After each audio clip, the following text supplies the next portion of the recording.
And been like cycling this idea of a talk like this for a while now, and it's just a lot of work. So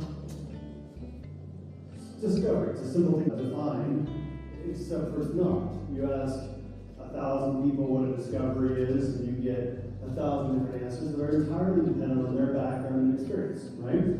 So, how do you know you have a discovery? How do you know if you walked away too soon or if you stayed too long when it's not a discovery? And so, I asked on LinkedIn a while back for people's thoughts on this. And I got a couple really good answers on it. And these are all very important because they're totally different in different time periods and different company sizes and things like that. So one of the ones I liked a lot was, has paid a dividend to shareholders through a downturn. So we'll know that in 20 years. Adds value and optionality to your company. I actually really like this one because if you're a junior, it's a very different answer than if you're Newmont, right? So some people were saying it's just a new showing in the greenfield space. Like the one that discoveries are made in hindsight. That's sometimes the case. Someone else said the natural discovery is made by the first drill hole which intersects a respectable grade times meters that one considers significant for that commodity. There's a lot of other good ones in here. A discovery today may not have been a discovery 100 years ago. How many of us have worked on projects that had been recycled and recycled and recycled, and then someone either looked at it differently and said, oh, I can do something different about this, or they economics change, recoveries change, processing techniques, all these things. And it's kind of interesting, and I might be wrong on this, but I looked from Jorg and 43101, and I couldn't actually see what a definition of discovery was. So there's definitions of different resources, stages, and reserves and things. But you know if there's anything for actual discovery? Yeah. So then I was like, oh, let's look up the dictionary definition. The process of learning something that was not known before, or finding someone or something that was missing. Really, Briscoe? Really? A dictionary definition? Is that the best we can do? How is that something so fundamental to mineral exploration, like the nature of what constitutes a discovery, can have such a poorly accepted industry-wide definition? Maybe it is like the old adage, if you do not know which port you are sailing to, then no wind is favorable. If everyone can define discovery, then does that mean that no one can define discovery? The bit you just heard is from a talk that Scott gave asking the question, what does a discovery look like? I think it is safe to say he struggled coming up with a definition in his talk. Maybe that question is better debated in a long format podcast episode. So on this episode, I'm joined by Scott Briscoe, and we try to understand what constitutes a discovery in mineral exploration. I'm your host Ahmad, and welcome to Exploration Radio. Let's explore.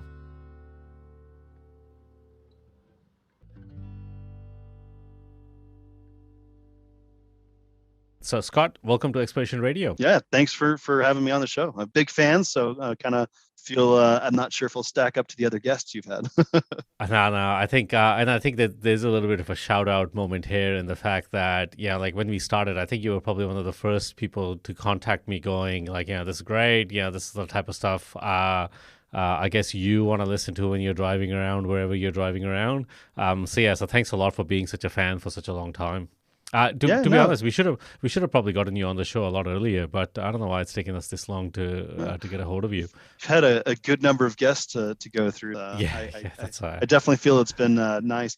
I think like the thing that's been really fun for me is especially a lot of the junior geos that I've worked with, they don't have a lot of the context, and so I've encouraged them to listen to the show as well, because you hear how things used to be done, and then that gives like an idea of why they're done the way they are now. And so I don't know. It's been a great mix of like, here's how things were done, here's how things are being done now, and then what's the future hold. And I think that's kind of rare to capture in explorationism. Yeah, I mean, I think like, in a lot of ways, I guess our point really was to kind of target those people, right? Like, that don't have the ability to go listen to some of the people in our industry, for whatever reason, they may be not senior enough, they don't get those opportunities or all those things. And I think this, like our attempt anyways was to kind of democratize that understanding to those people as much as possible, because that will only end up, hopefully making them better, and then overall the industry as well. Yeah, and it's kind of it's an interesting thing with, I think the geoscience has been really slow to embrace some of the new technologies and ways to share things.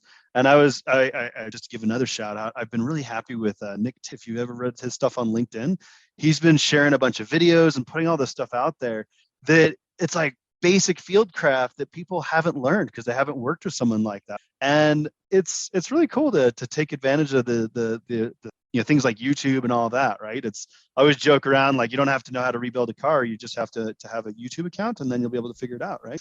Yeah, that's right. Well, actually, I mean, what's the rule now that if if there isn't a video on YouTube showing you how to do it, yeah, it's not possible. Yeah, but basically, like everything that is possible it has been done by people on YouTube. That's effectively the model. Yeah, it's like the self-help books of the modern day, right? Now, you used to have the plumbing and how to do your own home electronics, and now it's YouTube.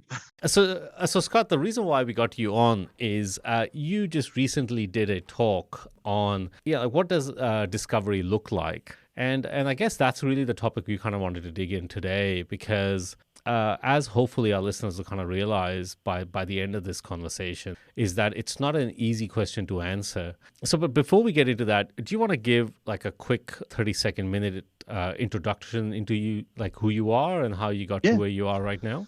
No, that sounds good.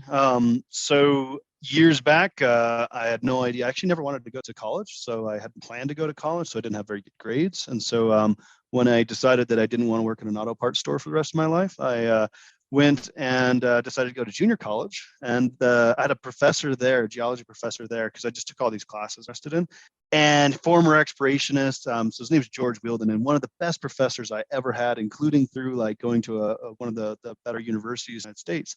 And he just hooked me on exploration, right? So had all these great stories of like traveling all over the world and seeing these different outcrops and trying to just figure things out. So then we started doing all these field trips. So imagine most of these people, they're kids that have no interest in being a geologist. And I was like, oh, this is 2001.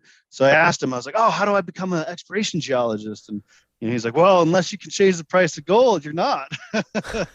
So he said, oh, he's like, I just sold my business, like this geology company, to a former student of mine, and he's an exploration geologist, but times are tough with. And so I started working for this geologist who taught me how to do mapping and taught me how to like use a Brunton compass, and then like started doing like field traverses and making my own topographic maps, and all before I ever went to school for geology. So by the time I went to school, I was just hooked in it because he had all these great stories and really good mentor. So his name was Bill Mitchell. And then I went to school, and I was I always tried to work and scare up contract jobs and summer internships, and kind of did a variety of things. And I remember like cold calling like 60 juniors at the time, and no one was hiring because garbage. Finally got on with one as a contract geo while I was still in school, and then graduated and kind of worked for a number of different juniors, and mostly in Nevada, and then got a chance to go do, asking people like, how do I be a better exploration geologist? So you need to go do production. So I got a job as a production geo up in Alaska, and then ran that team after a while, and then wanted to get back into exploration, and found a job in Australia at St. Ives, and did that, and then gold crashed in 2012. And so moved back home and found a job. It was actually kind of funny, 30 minutes from where I grew up at. So that was kind of odd. Like I was actually at dinner one night with the president of our company, and ran into like a high school friend's little sister. So anyways, then came back over to Nevada, kind of again working for different juniors, doing kind of production and exploration, and then got on with Newmont in 2017. And worked for the various Nevada operations for about almost 3 years. And then the Nevada Gold Mines JV happened, and I joined that as the chief geologist for the MRM group. And I really enjoyed that because there's 148 geologists that I worked with, and so I got to go underground at all the mines. I got to go in all the open pits and the whole Carlin Trend, and worked with some phenomenal geologists, and just really.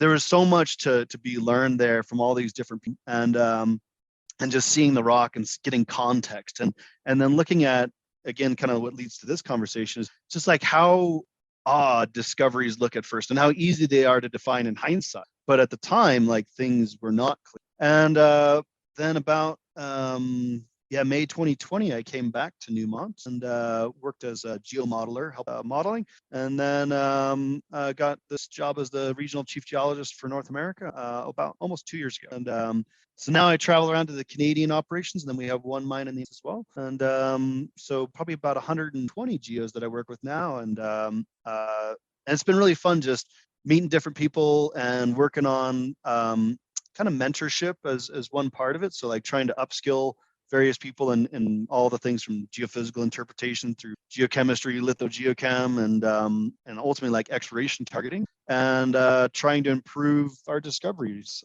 So it's been a bit of a journey, like it's a bit of everything, I think.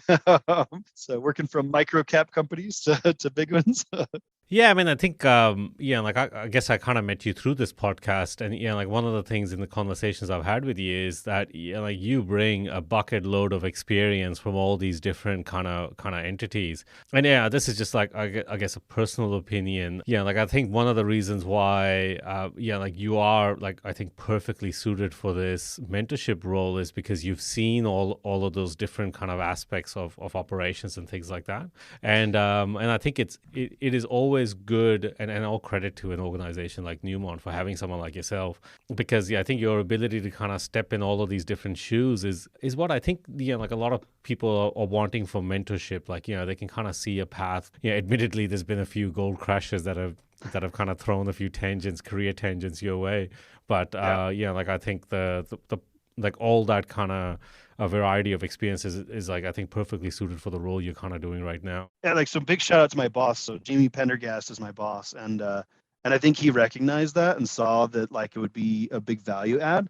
I always joke around that most of my lessons are what not to do's that I learned personally, and then the what to do's I learned secondhand. Which is important as well, right? Like let's be honest, that's probably the most important lessons you learn. And I think that's actually really key. Is I've made a number of mistakes in my own career, and it's like, how do you learn from it? How do you make it so that you don't make the big mistakes again? And how do you learn from the good ones, right? And so I kind of deliberately set about like earlier on in my career, like choosing different jobs to learn specific skills. I always tell people like, read a job description of what you want to do, and then find ways to learn the things that are required in that job description. And that's not always easy. So my wife and I, we counted it up at one. We moved like 11 times or something like that, and it's somewhere around there. And I think it's more than that now. But so a lot of moving, a lot of instability. It's hard to make friends when you move around that much. So it's so there's like a personal cost to things, but ultimately it's like the thing that's always odd to me is I'll be in meetings with people that have more experience than me that I really look up to and respect, and it's odd to me to be able to add to those conversations. And I think it's just that though, and just seeing. I mean, I've been really fortunate. I've been involved in, I think, Discovery 4. Like there was like a fourth one that was really small, but and like seeing the process and seeing the excitement and then the drive is amazing, but yeah, again, they're non-linear, because even one of those discoveries, I worked for that same company 2 different times because they ran out of money, and then they ran out of money again. So in hindsight, yeah, it's great discovery. The thing was like 2 million ounce gold and 11 like that. But at the time, we didn't have money to pay the power bills, right? So, when you're... And you kind of mentioned this, and I think one of the important things is around the career side is that there is this non-linearity to your career. And also the fact that, like you mentioned it before about mistakes. And I think one of the things that, like I guess I was quite lucky in having mentors that showed you that, like mistakes weren't catastrophic, which is something that you kind of hold when you're like in the early part of your career. You go, if I make a mistake, basically this is it. Yeah. So I think having mentors that kind of show you that, there are ways to navigate out of mistakes, like wrong jobs or wrong organizations and things like that, and how you can kind of, like you can still make something good out of what may appear to be a bad situation, and maybe that will help you 10 years down the road rather than immediately help you now. Yeah, like I've always thought it interesting when people ask would you do it the same way, again, looking back, and you go, well, it made me who I am. So I guess that's a key thing. If I avoided all the pain of the mistakes and of the, even like, like I always joke around about like, but my firstborn, 2 weeks before he was born, my company ran out of money and was like, oh, we're going to have to lay you off. And And so I look at stuff like that, that ultimately spurred me to then find a contract job in California, actually, for my first boss, Bill Mitchell. So it was a 1 inch is 5 feet. So that's like 1 to 60 scale mapping at this mine in California that I ended up working at years later. I don't think anybody gets the opportunity to map at that level of detail. And it taught me so much about what to collect and how to collect things. And so I go, well, yeah, if I hadn't been laid off, I wouldn't have found that role, and it wouldn't have taught me some of the things that I learned on like key controls for ore deposits. So yeah, so it's weird and it's strange and it's been painful at times and wonderful at other times, but it's been what it is, So So you mentioned that you've been involved in these discoveries. So starting off, I want to kind of ask the question: why did you want to do this talk that you did? So it's a hard question. I actually had Lauren Z reach out. I was just chatting with her at SEG, and she's like, "Oh, do you think you could do a talk in a couple weeks?" And I was like, "Oh, what could I hammer together in a few weeks?" And because I'd been thinking about this topic for a long time, it made it easier to, I think, form the basis of what I wanted to talk about. And then, like, the long story short is, it's the thing that people don't understand about discovery, right? Is in hindsight, they're super obvious. But we talk about all these ones that, there was 60 holes in before they knew it was an ore deposit, or they were 90 holes in, or, or they discovered it with a water well hole, right? So it's like, what does that look like? And for all the junior geos that I'm trying to work with, we talk about this, like, what is it? Like, how do you know when you've made one? How do you know if you walk away too soon? And the really uncomfortable thing is you don't actually, right? And there's, like, and I heard the analogy years ago, I'm not sure who said it, but so like exploration and discovery is like fishing. So, there's like 3 parts to it where, you have to have the technique of how to fish, right? So like how to cast where I want to cast. And then you have to know where fish are going to be. So you have to learn the habits of fish and where they're likely to be in the river, and there's a current, all these different things, right? But ultimately the fish has to be there. So there's like a big component of luck. And so you can be the best fisherman in the world, fishing with the best techniques, with the best knowledge, and be skunked. Or you can be like a brand new person that doesn't even know how to cast. And as long as it hits the water and there's a fish there, then you catch a fish. And I look at like, discoveries like that, right? There's a huge component of luck, and we talk about this as scientists, and like, we don't believe in it. And it's, I mean, like, I do, Nick, I didn't used to, but like, I always joke around, like, those scratchers, like, that you can play, like, for like, they're kind of a big thing. You can go to any gas station and you can buy these little scratchers and you can scratch them and win money. And so I joke around that, like, over the course of my life, I probably made 3 times as much money on those as I've spent. And it, like, you can't define, like, why is someone lucky? Because that is pure random chance. That has nothing to do with skill or anything else like that. It's pure just random chance.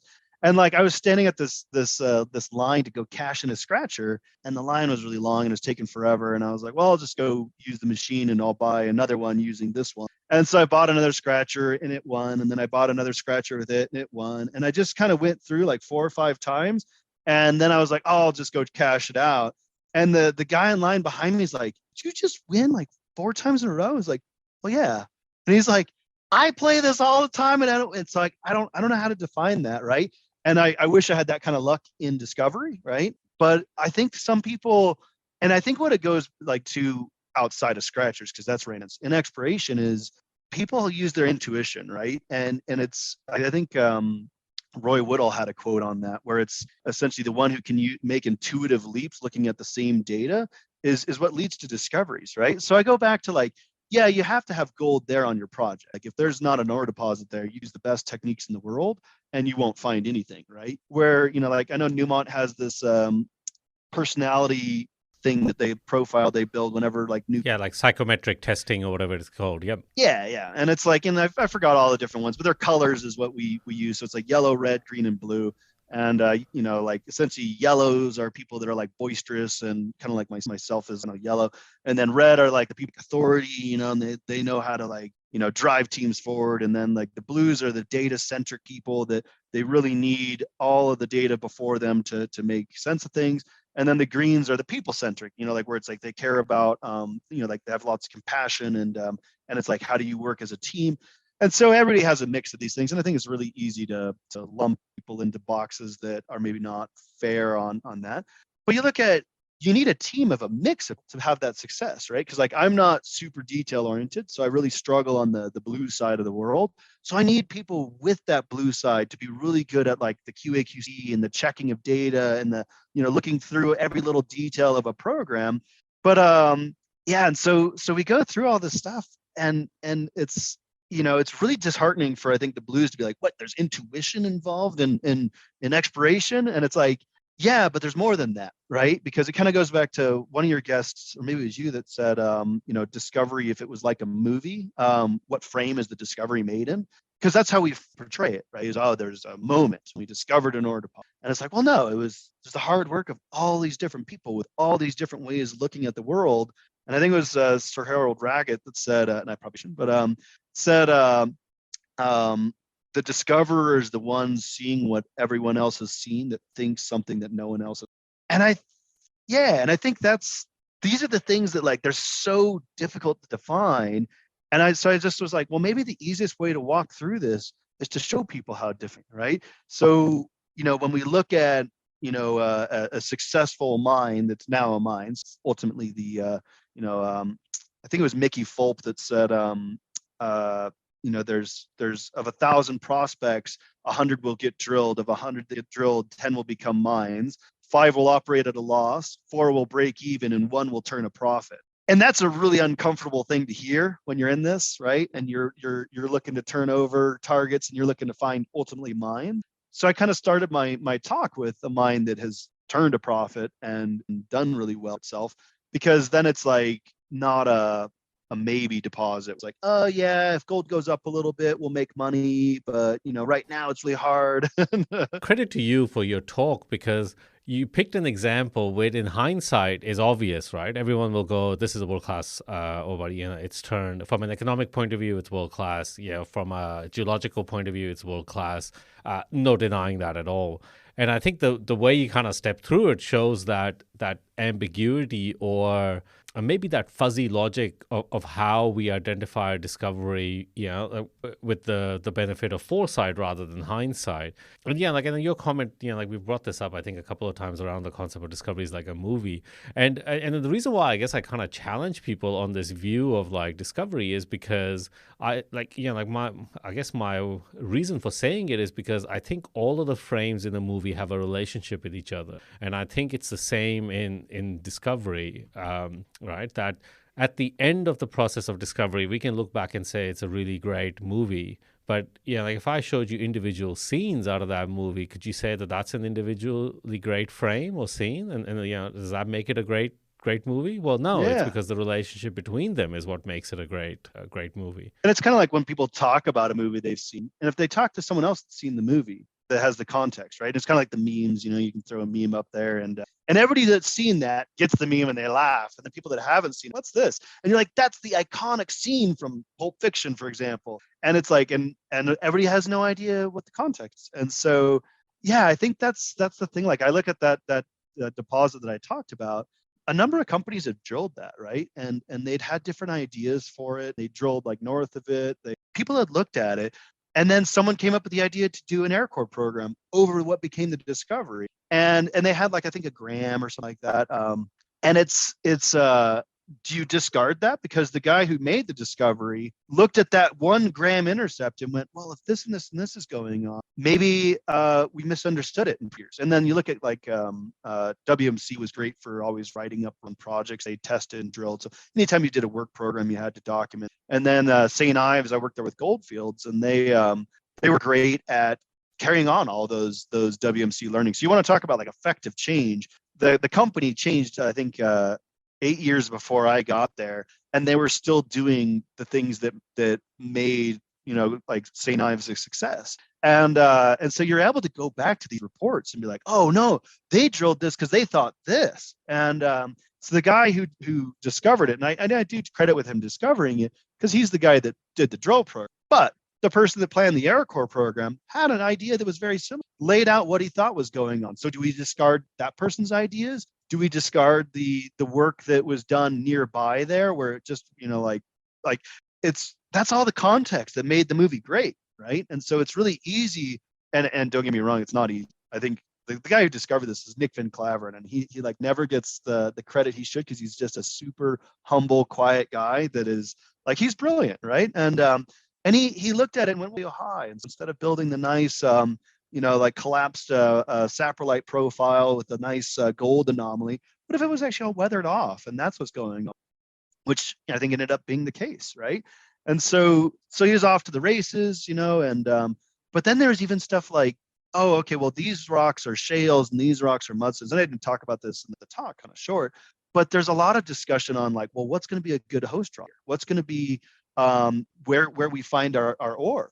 And you go back to like, well, it all depends on geometries and all these other things, right? Like you can take a shale, and if you have that shale parallel to a shear zone, you're gonna have like bedding parallel slip, right? Or well, maybe slip, but hold on a second. But you take that same shale, and if the fault is maybe 20 degrees off, it might form an ore deposit, right? And so I guess like from all my work, the thing that I've seen is everywhere I've worked has had dogmatic ideas of what an ore deposit forms and what the ideal host rock. So at St. Ives, it's a granophyric, I think it's zone 4 granophyric dolerite. And I could be wrong on the memory, but anyways, a granophyric dolerite.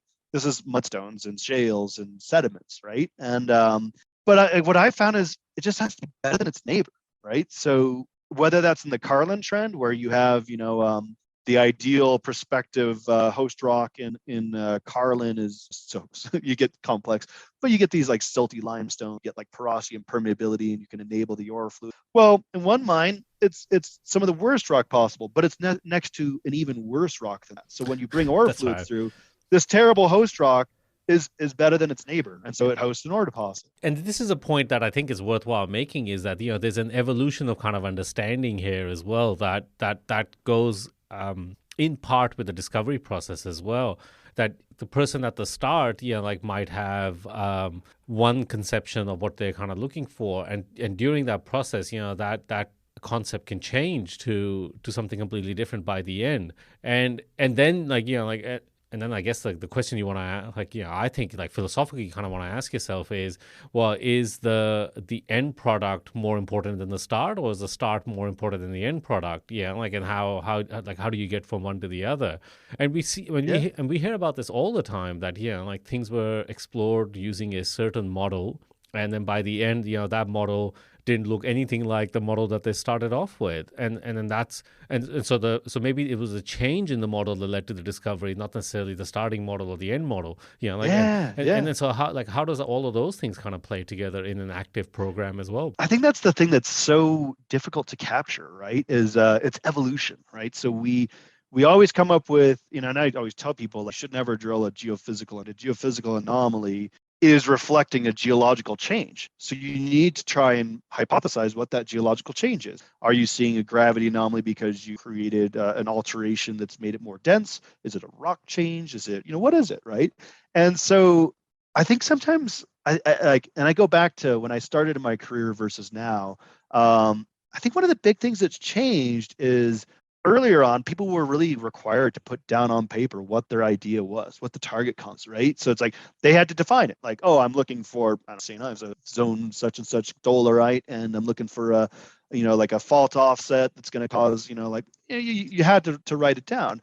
And I think I've seen this this change where people are really uncomfortable putting ideas down on paper, and because they're not comfortable being wrong, right? And that's something I've gotten really good at, being wrong. It's probably my best strength, right?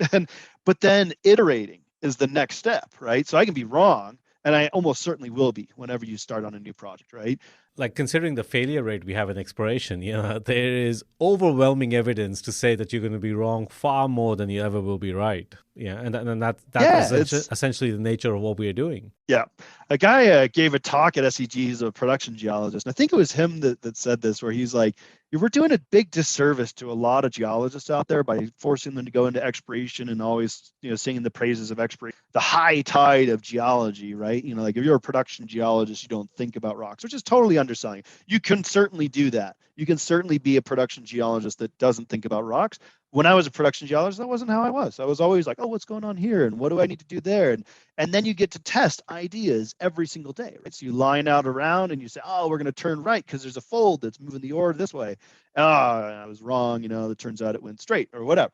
And so his point was, well, we're actually maybe doing a disservice by pushing everybody towards exploration, where that's almost a mindset that requires continuous optimism, right? And being able to deal with and being able to overcome adversity and say, oh, well, I was wrong so badly on this. How do I pull the pieces together?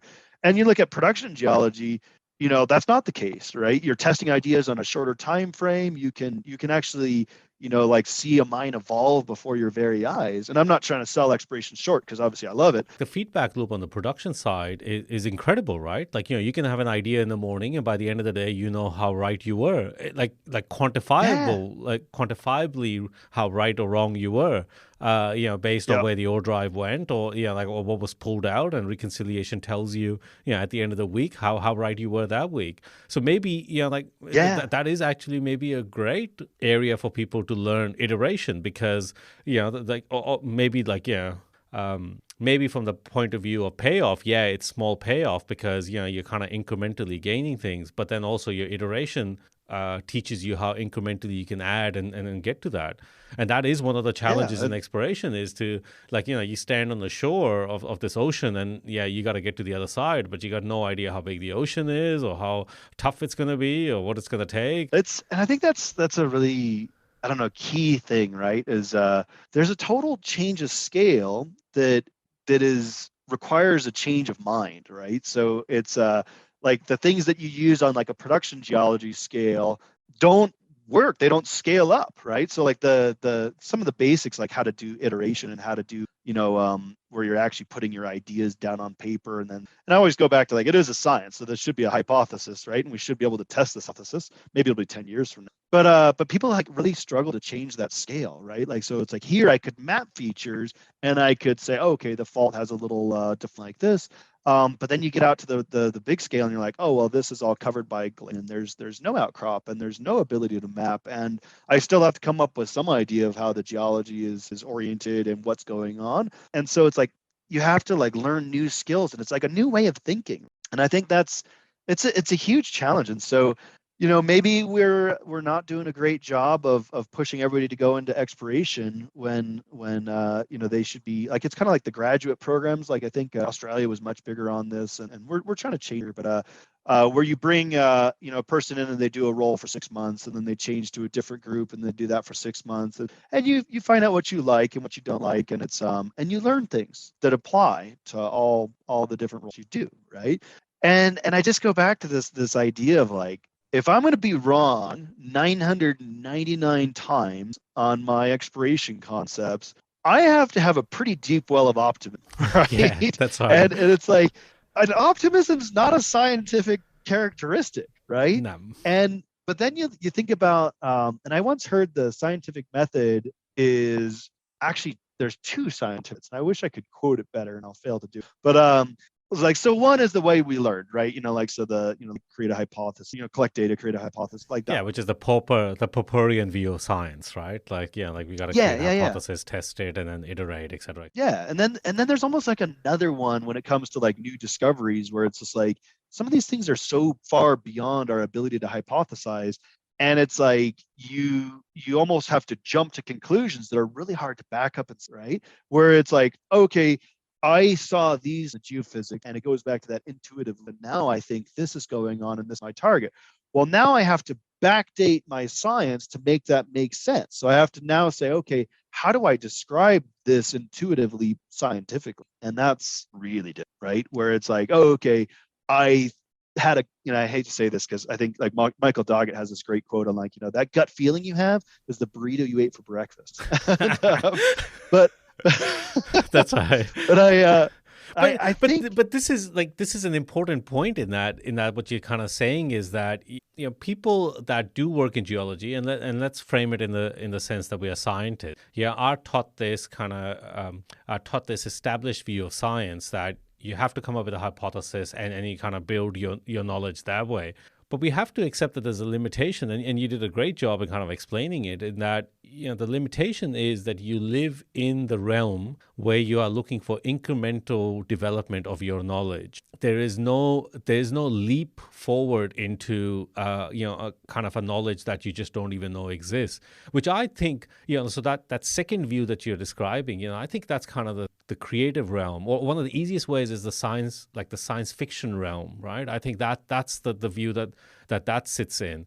And I kind of describe it as that, like if all you looked at in your life were like small animals, like the size of a cat, it's like, how many people would have assumed that an animal like an elephant or a blue whale would exist? If your whole that's view, the stuff of legend, right? Yeah, like like if you said like, okay, so like you have looked at cats your whole life. It's like, okay, what do you think is the biggest animal you can think could exist? And they go, I don't know, like an animal that's twice the size of a cat. It's like, okay, but what if it's like 20 times the size of a cat? It's like, that's science fiction. And that's kind of, I think, like, that leap that you kind of need to go and go, well, actually, what if a world exists that you just don't even have an idea? And that, I think, is sometimes this kind of concept around, and I don't think like, we're not special in exploration or anything in that sense, but there are certain realms that exist where it's a more creative endeavor to kind of figure out, well, like what world could actually exist, or what concept could actually exist. And as crazy as it sounds, it could still manifest in some way. And how do I actually now utilize a scientific method to try to figure out whether that world exists? Well, exactly. Like, it's kind of like, I read an interesting thing. We were actually having a bit of a philosophical discussion at one of the sites I was at recently. And we were talking about, some of the basis of geological science, right? So it's like things as they are now are likely as they were in the past, probably fairly realistic, right? And then you get to like, okay, well, what about flood basalts? We don't have any flood basalts now. And like, what about, I think, and I have no idea how to pronounce because I've only ever read it, but like the Deccan traps. And it's like, we can't even imagine flood basalts like ripping across the continent, right? And so it's like, if I am limiting myself to what I see and observe now, it's all dependent on the context, right? So I'm going to miss that. And so like ore deposits are exactly that, right? Where they are 100% anomalies in this world that do not belong, right? They are huge concentrations of gold beyond what the source, like rock or fluids had. And every, like, or whether it's gold or any other deposit, right? And every one of them's an anomaly. And it's like, why is this there? Like, we don't get banded iron formations, right? It's like, not that I know of anyways. And so if we look at, like what could exist under our current atmosphere, it's very different than, like I remember working in Australia and seeing detrital pyrite and going like, what's this? And they're like, oh, it's detrital pyrite, and I was like, but what do you mean? Like, and they're like, well, it was before oxygen was in the atmosphere. And it like blew my mind, because I'd only ever worked in young deposits that were since oxygen, right? I hadn't even considered it as a possibility that these rocks were forming. And I knew it, I learned it at school, right? And I just hadn't realized, right? And it's the same thing with, like, we were looking at this one komatiite flow, and or sorry, it wasn't a it was one of the basalts. And so there's this like, we're like logging through core, and there's no apparent faulting. It's all like beautifully preserved for 7 billion year old rock, which again blows my mind. Having worked at the deposit I came there from was like Jurassic. And so we're looking at this, and I was like, all right, so we've got, these pillow basalts here, but now we've got like really nice massive flows, and they're like, there's no pillows, and like this looks like, like a like basalt flow like over the surface, and it's filling in between pillows and all this, right? And I was like, how does this happen? Like, this doesn't make sense to me. And the guy I'm logging with is like, well, he's like, well, I don't honestly know. He's like, but you remember 2.7 the moon was 6, so tides were, so we're in a rift environment. What if there was 100-meter tides, and this is low tide, and that's high tide, and now we're back to low tide? And it was like, no. And so you go back to like, all right, so if that's gold deposits, because essentially, or any ore deposit, that's like, it's essentially these things that we've never seen, right? I mean, maybe they're existing like places like News, right? But like some of these systems, like way deeper than we could ever see. And so I go, I have to use it because I just don't understand, right? Like even the Archean, like the rocks behave different. And I think like one of the things that probably drives people nuts when they work with me is I'm frequently, because like when I travel to sites, I probably can't say this on air, but I'll say it anyways. You can edit it out later. So like I once heard it described as my role is that of a seagull. So I come in, I fly in, I squawk, I shit all over the place, and then I fly out, right? And, so you Hey, only have so much time to. don't worry about not saying that on the show. I think we've said it plenty of times on our Okay. show already, so it's fine. All right, but, I consider what Steve does a lot of the times as a seagull, having worked with him. So yeah, so there's no problem there at all. Yeah. But so like I have to fly in, and I have 4 days to see, right? And so I could spend my 4 days reading every detail of every report. And I talked earlier about that personality. But ultimately, I have to be like, well, what matters most, and what can I understand with a short visit? And so I'm always skipping through crazy amounts of detail to say like, okay, well, how does it matter? How do we use it? How do we utilize it?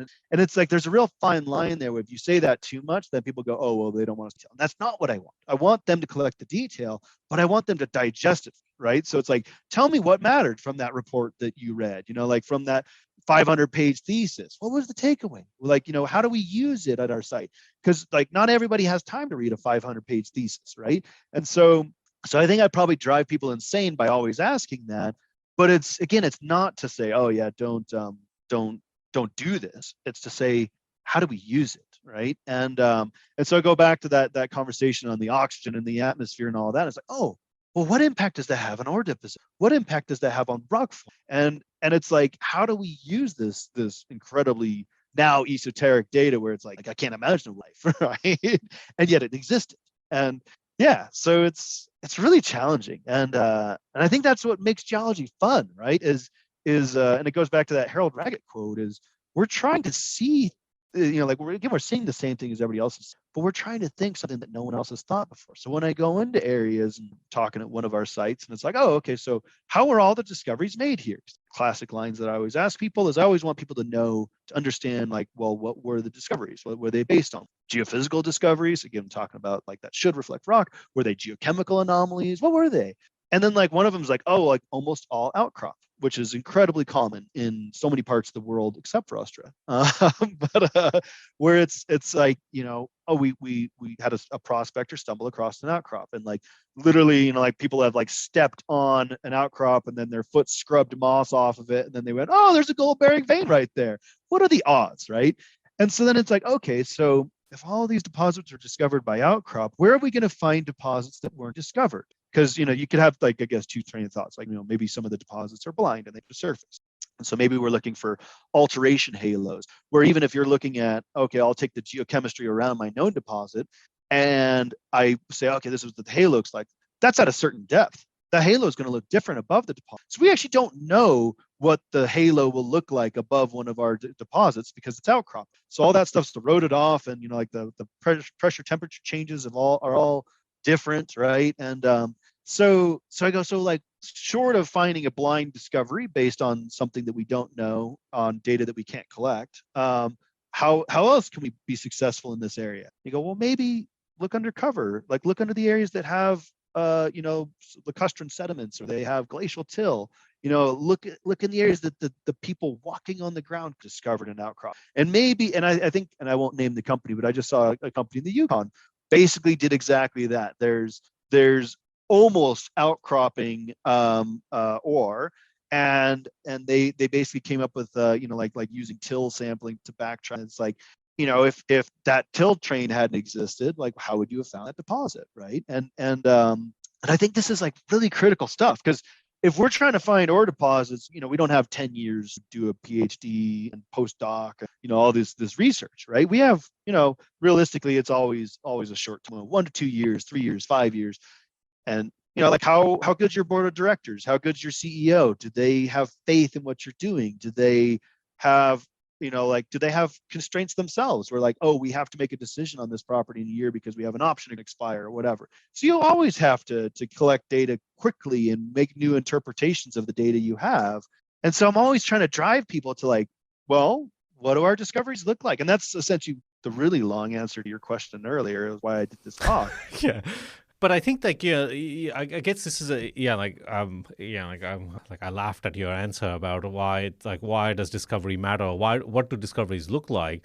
And I think yes, we've taken a while to get here, but what the discussion so far we've had kind of shows that it's not an easy thing to identify. It's not an easy thing to map out. The process to get to a discovery is not an easy thing to map out.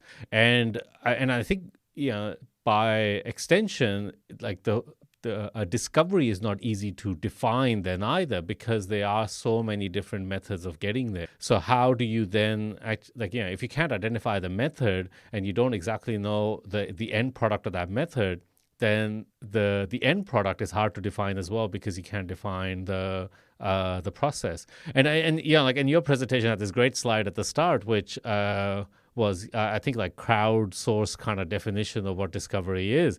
And I forget how many you had, but there were some excellent answers in there. But the takeaway for me was that actually there's 20 different definitions of discovery, which means that there's no definition of discovery, because it's really up to the user to kind of define how they define discovery. And so it's kind of funny, because like sometimes you just set out with a talk and you think you know what you're going to see and all that.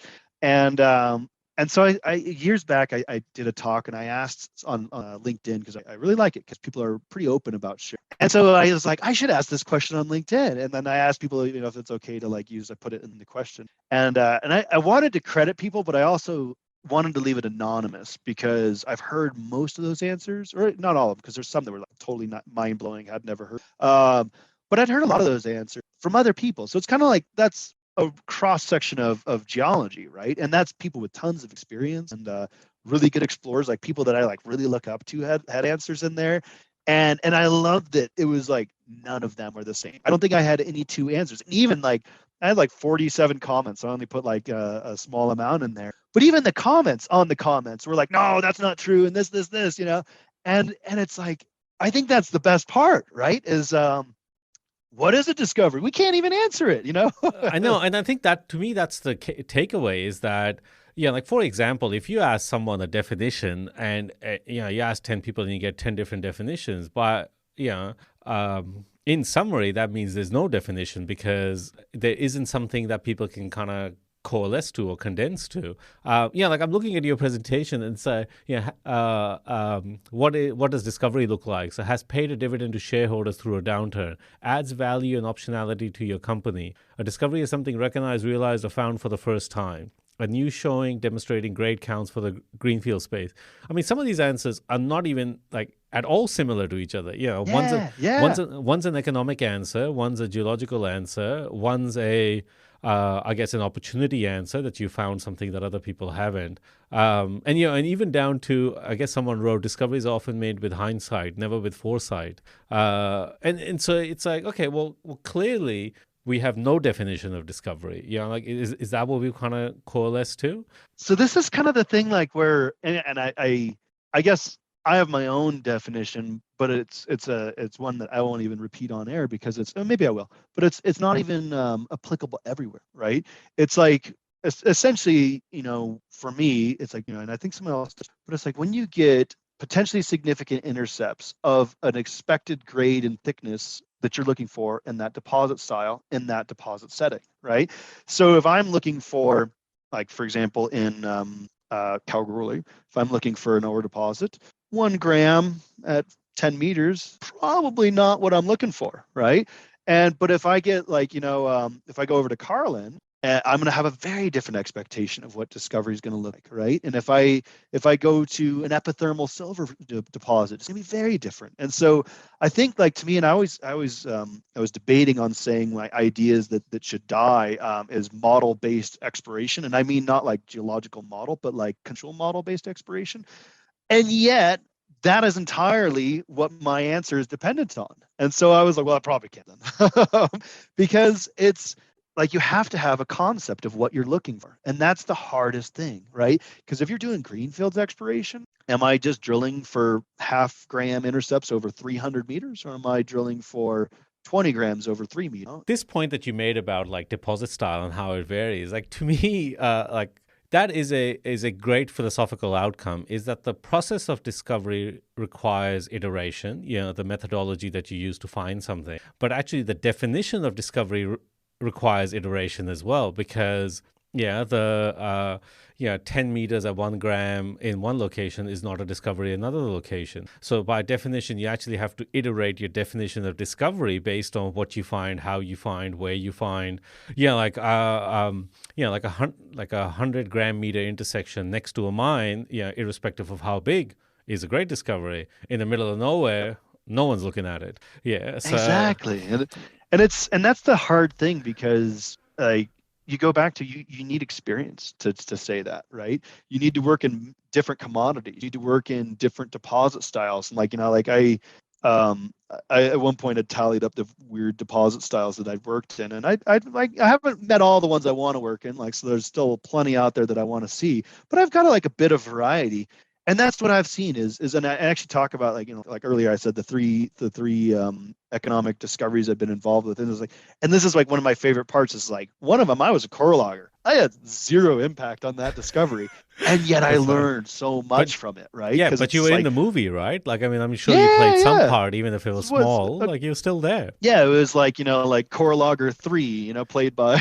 Yeah, that's right. In the credits at the end. Yeah. That's right. But the thing that's interesting is so if I took what was successful there, we wouldn't have continued drilling in that gold silver system. That was actually probably won't let me, but it was like a medium sulfidation epithermal, totally different than a Carlin style, right? And then the one there in Australia, it was the criteria used there, we would have been looking for much bigger continuity on our intercepts. So instead of a couple high grade, relatively narrow, 2 to 5 meter intercepts, well, then we would have walked away from the other two discoveries if I used the criteria for this one. And vice versa, we would have said, oh, well, we're not interested in that one because it's refractory ore, and so we don't want to. So it's entirely dependent on what you're looking for. And so I always buy all these books from famous discoverers, so I have The Rock Speak by Haddon King and Geopico, and actually I have no idea how to pronounce that because I never read it.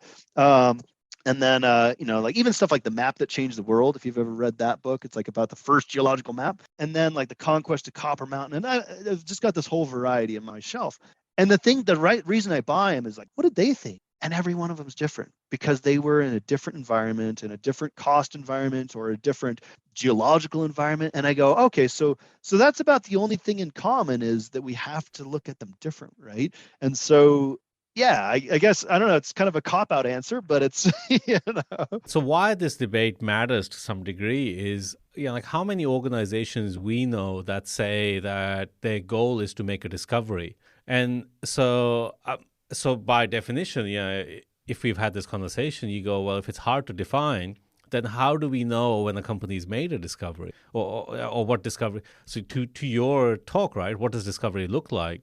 But there's plenty of companies that say we're here to make discoveries. It's okay, but so when the rubber meets the road, what does that mean? Yeah, and it's really interesting because that whole concept of minimum research threshold is it really kind of kills me, because that's the hindsight, right? We won't know that until it's drilled out, but we won't keep drilling unless it looks promising, right? And so it's so I've heard so many times throughout my career, oh, that's not a company X size deposit, you say, oh, we're looking for a world-class system. It's got to be 2 million ounces. How much drilling do you have to do to 2 million ounces? Is that inferred? Is that mineral inventory? Is that guesstimated with a polygonal estimate?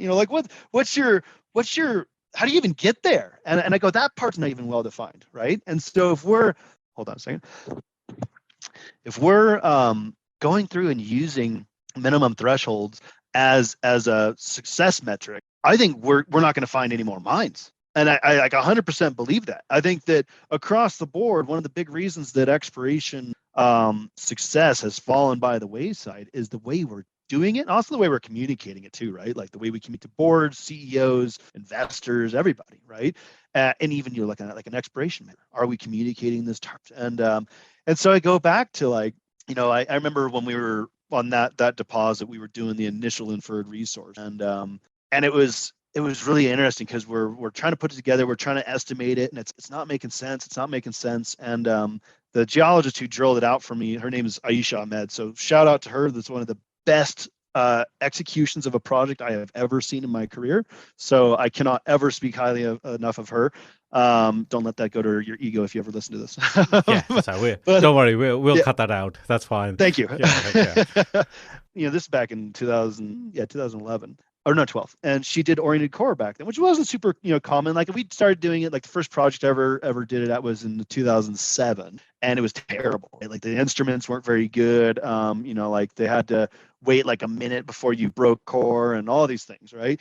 And so she set up this really well set out program to get good quality oriented core data. And that ended up being critical deciding factor, because we were able to say, oh, okay, well, what if the overshoot geometry is controlled by the intersection of this, and this is what we think it will be, and maybe we'll do some additional drilling down plunge of that projected intersection. Oh yeah, and so then when we do the resource estimate, it takes that stuff into account, and it's like, oh no, off to the races. So you go back to like, if we hadn't done oriented core, or if we'd done RC, would that be a discovery, or would we have walked? And I personally think we would have walked. And that, like, you never know, right? But it's like, it's been 10 years now, so it's really easy to say in hindsight, blah, blah, blah. But I go, well, because we did excellent geochem sampling, we did excellent oriented core, we did a full workup of the oriented core data. And by we, I mean, let's be honest, you were a junior seagull at that time, so you did very yeah, exactly.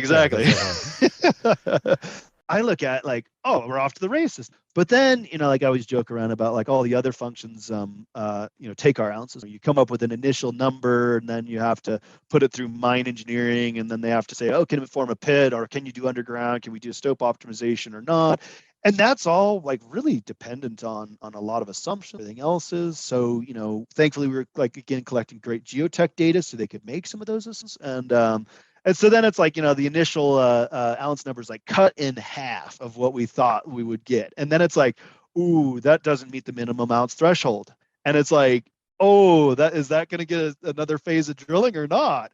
And I look at, like at the time, St. Ives was really hungry. And so they needed a new deposit to come online. If familiar with any other projects like that, right? And so then they were like, oh, okay, well, maybe we'll take a look at that differently. And so then it went and got a flock of RC rigs descending on it to drill it out. And then it became a mine. So it's, really easy to look in hindsight and to go, what if any one of those things hadn't been done? What if we hadn't done, waste rock characterization? Or what if we hadn't done good RQD and good, not just RQD, but proper geotech? What if we hadn't done oriented? Because I can say if we hadn't done oriented core, we certainly wouldn't have put the resource estimate together. So then when you're drilling on a salt lake where you can get, like a meter of water all of a sudden show up because the wind changed direction, that's a very challenging environment and a very expensive event, right?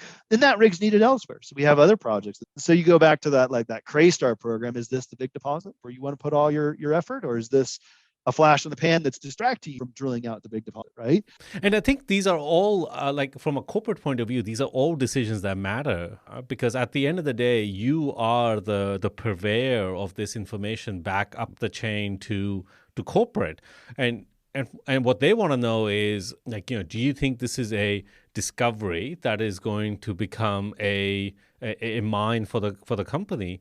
And I think I find that this is the world that we have kind of created for us, where if we don't get this idea right, or we can't communicate either the ambiguity or the fuzziness around this idea, then corporate people will want a hard KPI metric in that, like, we don't care what you say, it's got to fit into this kind of like box at this time, and then like this capital allocation and all this stuff that happens.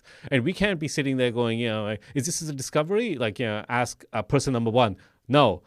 Person number two, yes. Person number two, I don't know. Like fourth person, well, it depends what you mean by.